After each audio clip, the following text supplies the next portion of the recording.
पुढची बातमी पाहूयात। 8वीच्या विद्यार्थ्याकडून आता 10वीच्या विद्यार्थ्याची हत्या करण्यात आल्याची धक्कादायक घटना अहिल्यानगरमध्ये घडली आहे। सीताराम सारडा विद्यालयातला हा सगळा खळबळजनक प्रकार आहे। 8वीतल्या विद्यार्थ्यानं 10वीच्या विद्यार्थ्याची हत्या केलेली आहे। शाळेत जेव्हा मधली सुट्टी झाली होती त्यावेळेस दोघांचे भांडणं चालले। शिक्षक स्टाफ रूम मध्ये होते आणि मी ऑफिस मध्ये होतो।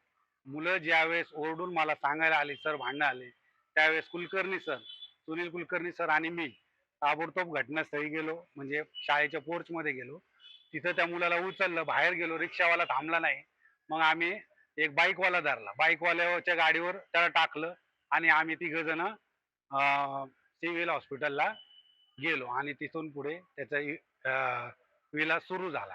जोएब शेख नावाचा जो 8वीचा विद्यार्थी आहे त्याने इयत्ता 10वीच्या शेख मोहम्मद मुस्तकीम याला मारलं आहे।